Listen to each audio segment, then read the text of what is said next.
আমার নাম নাফিজুর রহমান সাব্বির। আমি বেলুমিয়া ইউনিয়নের একজন সাধারণ মানুষ হিসেবে ছাত্রদলের একজন কর্মী।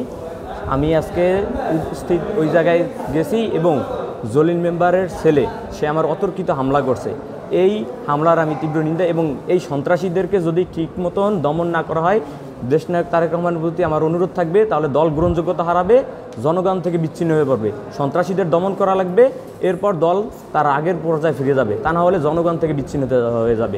আমরা স্বচ্ছ রাজনীতি চাই, সুন্দর রাজনীতি চাই, রাজনীতির নামে প্রতিহিংসা চাই না। ডিজাইন, এলিগেন্স, বিউটি, সেরা পণ্য সবার জন্য জেভিকো। আমি বাংলাদেশ জাতীয়তাবাদী ছাত্রদল ঢাকা কলেজের যুগ্ম আহ্বায়ক।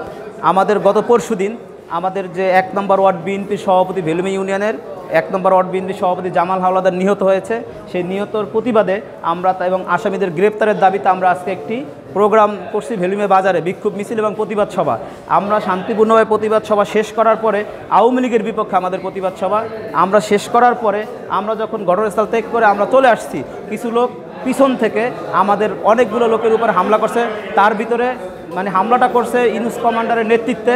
সেই হামলাটা করছে নীল খান, টিপু খান, নিবির খান, তারপর হচ্ছে গিয়ে আপনার সোহাগ গাজী, জিলন খান, তারপর হচ্ছে গিয়ে আপনার ওই আরও অনেকেই যাদেরকে আমরা চিনি না, অন্ধকারের ভিতরে চিনি না। এর মধ্যে আহত বেশি হয়েছে আমার চাচাতো ভাই মোহাম্মদ রায়হান হাওলাদার, 8 নম্বর ওয়ার্ডের ছাত্রদল করে। ওর মাথার ভিতরে জখম, প্রচুর ছুরি ঢুকাই দিছে এবং অনেকগুলো সে খুব মুমূর্ষ অবস্থায় আছে।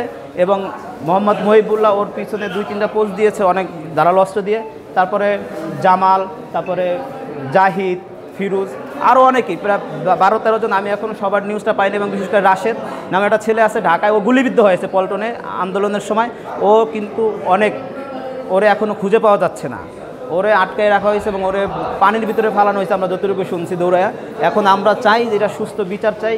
আমরা বেলুমিয়াতে ছিলামই না, কিন্তু এখানে তারা বলতেছে আমার আব্বা ওইখানে ছিল, আজকের মারামারির ঘটনা ছিল, ওইখানে তারা ওই বিক্ষোভ মিছিল করছিল। আমরা বিক্ষোভ মিছিলের সম্পূর্ণ পক্ষে এবং এটাকে সাপোর্ট করি, কিন্তু তারা এই মৃত্যুকে নিয়ে অপরাজনীতি করার চেষ্টা করতেছিল একটা মহল। কিন্তু আমরা এই অপরাজনীতির বিরুদ্ধে যখন কিছু পোলাপান শুনতেছিল তারা অপরাজনীতি করতেছিল, ওরা ওইখান দিয়ে যাচ্ছিল, তখন জলিল মেম্বারের ছেলে, ইউনিয়ন সহসভাপতি জলিল খার ছেলেসহ কিছু পোলাপান আমাদের সাব্বিরের পিছন থেকে অ্যাটাক করে। তারপরে আমাদের ওইখানে যারা ছিল তারা ধরে তাদের 2-4 জন ছেলের সাথে ধরপাকড় হয়। তা এইভাবে আজকে মোটামুটি একটা বিশৃঙ্খল অবস্থা ওইখানে সৃষ্টি হয়েছে। যখন মোটামুটি আমাদের একজনকে হসপিটালে ভর্তি করা লাগছে, আর একজনকে স্থানীয় ক্লিনিক ফার্মেসি থেকে মোটামুটি চিকিৎসা দিয়ে ওইখান থেকে করা গেছে। আর একজনকে আমরা হসপিটালে এনে ভর্তি করানো লাগছে। আমাদের 2 জন আহত হয়েছে ভালোভাবেই। আমরা সুষ্ঠু বিচার চাই।